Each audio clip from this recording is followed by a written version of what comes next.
તો સુરેન્દ્રનગરમાં લાયસન્સ વગર ચાલતું ફટાકડાનું ગોડાઉન પકડાયું છે અને વઢવાણ પ્રાંત અધિકારીએ જિંતાન ઉદ્યોગનગરમાં દરોડાની કાર્યવાહી કરી. ગોડાઉનમાંથી 40 લાખની કિંમતના 886 બોક્સ ફટાકડા પકડાયા. તંત્રની કાર્યવાહીથી ફટાકડા સંગ્રહ કરનારાઓમાં ફફડાટ ફેલાયો છે.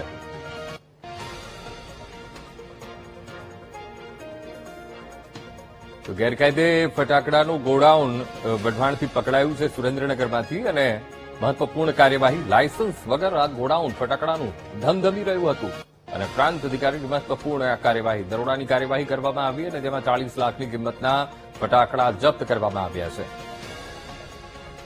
તો ગેરકાયદે ફટાકડાનું ગોડાઉન ધમધમી રહ્યું હતું સુરેન્દ્રનગરમાં અને આ મહત્વપૂર્ણ કાર્યવાહી પ્રાંત અધિકારી તેમની ટીમની. લાયસન્સ વગર આ ગોડાઉન ચાલતું હતું, તેમને ઇનપુટ્સ મળ્યા હતા અને તે પ્રમાણે આ કાર્યવાહી કરવામાં આવી અને 40 લાખની કિંમતના ફટાકડા જપ્ત કરવામાં આવ્યા છે. હવે તંત્રએ જે આ મહત્વપૂર્ણ કાર્યવાહી કરી છે તેનાથી ફટાકડા જે સંગ્રહ કરે છે તે લોકોમાં અત્યારે ફફડાટ ફેલાયો છે. તો સુરેન્દ્રનગરના લાયસન્સ વગર આ ફટાકડાનું ગોડાઉન ધમધમી રહ્યું હતું અને મહત્વપૂર્ણ કાર્યવાહી આ ફટાકડાના ગોડાઉન ઝડપી પાડવામાં આવ્યું છે જ્યાં ગેરકાયદે ફટાકડા રાખવામાં આવતા હતા.